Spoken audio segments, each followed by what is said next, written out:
சற்று முன் அஜித் குமாருடைய மரணத்திற்கு திரைத்துறையிலிருந்து ஒரு ஆண்மகன், ஒரு மானமுள்ள ஒரு ஆண்மகன், சூடு சொரணையுள்ள ஒரு ஆண்மகன் திரு MS பாஸ்கர் அவர்கள் தன்னுடைய கண்டனங்களையும், திமுக அரசுக்கு தன்னுடைய கேள்விகளையும், காவல்துறைக்கு தன்னுடைய கண்டனங்களையும் தெரிவிச்சிருக்காரு. முக்கியமா அவர் என்ன சொல்றாரு அப்படிங்கிறத பார்ப்போம். மனதில் சிறிதாவது ஈவு இறக்கம் வேண்டாமா அப்படின்னு கேள்வி எழுப்பியிருக்காரு. அஜித் குமார் என்ற காவலாளி இளைஞர் அடித்துக் கொல்லப்பட்டிருக்கிறார். உயரதிகாரிகள் உத்தரவிட்டார்கள் என்றே வைத்துக் கொண்டாலும் அடித்துக் கொள்பவர்களுக்கு மனசுல சிறிதளவாவது ஈவு இறக்கம் வேண்டாமா அப்படின்னு கேள்வி எழுப்பியிருக்காரு. மிளகாய் பொடியை கரைத்து வாயில் ஊற்றுவதா, குற்றம் செய்தவர்களுக்கு விரைவில் தண்டனை வழங்கப்படுமா அப்படின்னு கேள்வி எழுப்பியிருக்காரு.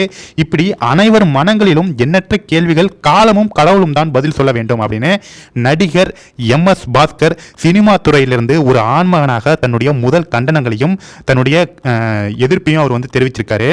முக்கியமா சினிமா துறையிலிருந்து MS பாஸ்கர் அவர்கள் குரல் கொடுத்ததுக்கு அவருக்கு தனியா ஒரு ராயல் சல்யூட்டே சொல்லலாம். ஏன்னா போன அதிமுக ஆட்சியில் பெனிக்ஸ் ஜெயராஜ் அவர்களுடைய மரணத்திற்கு, லாக்அப் டெத்துக்கு சூர்யாவில் ஆரம்பித்து சின்ன சின்ன வேடங்கள் பண்ணும் குணச்சித்திர நடிகர்கள் மற்றும் சின்ன சின்ன வேடங்கள் பண்ணும் நடிகர்கள் முதற்கொண்டு பயங்கரமாக அந்த டெத்துக்கு குரல் கொடுத்தாங்க. நீதி வேண்டும் அப்படின்னு சொல்லி இவங்க பண்ற போராட்டம் இந்தியா முழுக்க, இந்தியாவில் உள்ள அனைத்து நடிகர்களுக்குமே இந்த பெனிக்ஸ் ஜெயராஜ் அவர்களுடைய அந்த மரணத்திற்கு குரல் கொடுக்குற மாதிரி ஆனது. ஆனால் இந்த திமுக ஆட்சியில் நடந்த இந்த லாக்அப் டெத்துக்கு, இந்த டெத்துக்கு எந்த நடிகருமே குரல் கொடுக்கல. முக்கியமாக போன ஆட்சியில் போங்கின சூர்யா அவர்கள் தற்போது உல்லாச சுற்றுலா போயிட்டு அங்கேருந்து வீடியோக்கள் அனுப்பியிருக்காரு. நாங்கள் பார்த்தீங்களா எவ்வளோ ஜாலியாக சுற்றுலாவை என்ஜாய் பண்ணிட்டு இருக்கோம் அப்படின்ட்டு வீடியோ அனுப்பியிருக்காங்க. ஆனால் அதிமுக ஆட்சியில் முதலாள பொங்குனது இந்த சூர்யா தான். இதே சூர்யா தான் ஜெய் பீம் அப்படிங்கிற ஒரு திரைப்படம், அதாவது லாக்அப் டெத்தை வைத்து எடுக்கப்பட்ட ஜெய் பீம் திரைப்படத்தை வைத்து நல்ல கல்லா கட்டினது. ஆனால் அதில் உண்மைக்கு புறம்பான பல செயல்களை அந்த திரைப்படத்தில் புகுத்திருப்பாரு சூர்யாவும் மற்றும் இயக்குனர் ஞானவேல் ராஜாவும்.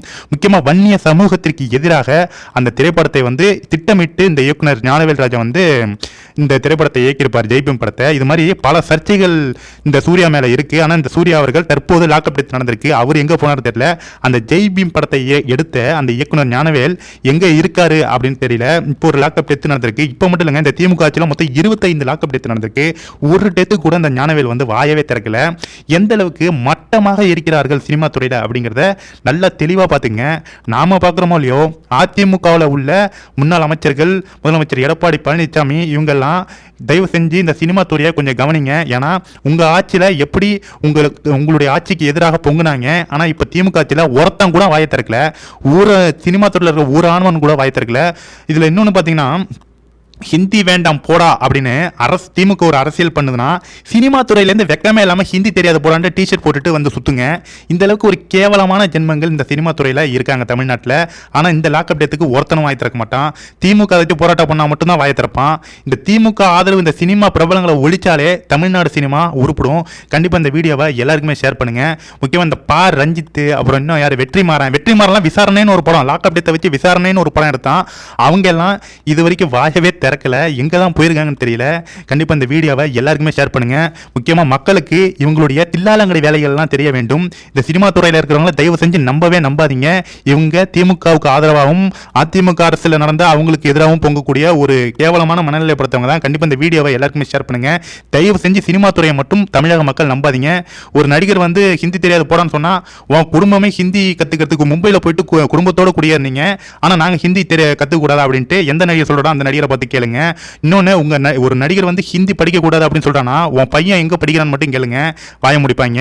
நான் நடிகர்களுக்கு மட்டும் சொல்லலைங்க, நம்ம தமிழ்நாட்டு அரசியல்வாதிகளுடைய பசங்களும் எங்க படிக்கிறாங்கன்னு சொல்லி கேட்டுங்க. ஏன்னா ஆராசை வாய்க்கையே ஹிந்தி கூடாதுன்னு, ஆனா அவங்க பசங்கள்லாம் வெளிநாட்டில் படிச்சுட்டு இருக்காங்க. இது மாதிரி பல தில்லாலங்கடி வேலைகள்லாம் செய்து கொண்டிருக்கிறார்கள். தயவு செஞ்சு தமிழ்நாட்டு மக்கள் விழிப்புணர்வோடு இருக்க வேண்டும். இந்த வீடியோவை எல்லாருக்குமே ஷேர் பண்ணுங்க ஃப்ரெண்ட்ஸ். தேங்க்யூ.